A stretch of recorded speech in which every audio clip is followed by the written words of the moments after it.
Once upon a time, there lived a giant who fought with a greedy wizard over sharing a treasure. The giant threatened the wizard. "Get out of my sight! I could crush you with my thumb if I wanted to." The wizard hurried away, but from a safe distance he yelled back his own threat. "Abracadabra! I cast this spell. The son your wife will soon give you will never grow any taller than my own thumb." After Tom Thumb was born, his parents were at their wits' end.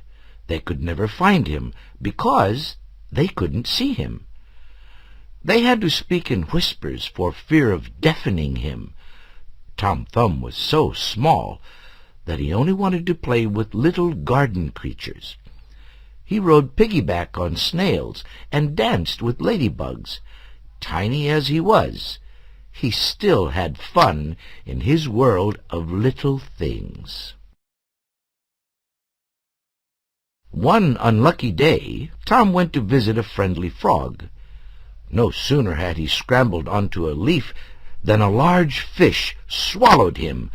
But the fish also had an unlucky day. After swallowing Tom Thumb, the fish took the bait cast by one of the king's fishermen. Before long, the fish ended up in the king's kitchen, and out of his stomach stepped Tom Thumb, quite alive, and none the worse for his adventure. "What should we do with this tiny child?" said the cook.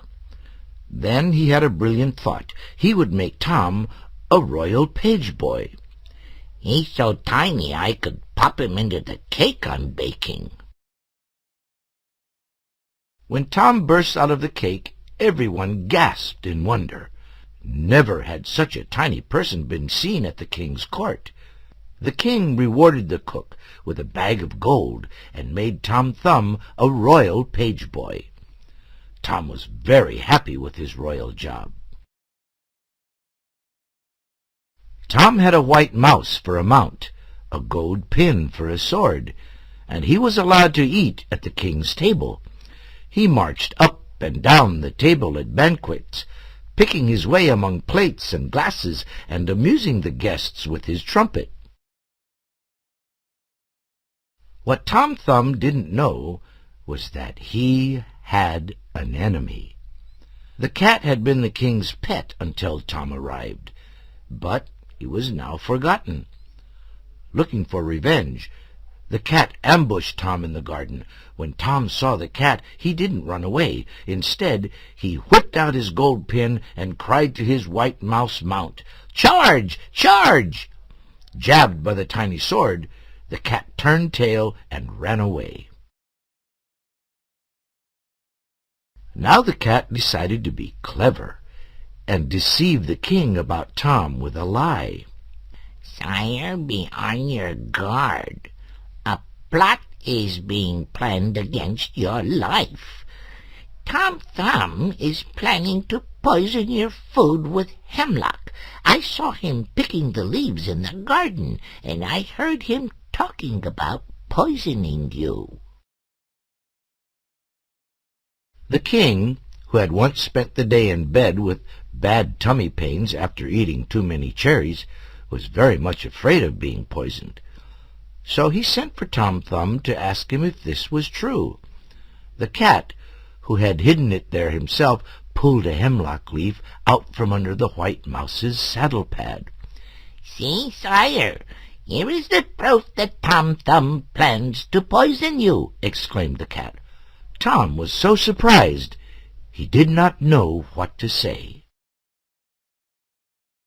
The king took Tom Thumb's silence for a confession and had Tom thrown into prison.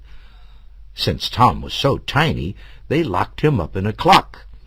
The days and hours passed.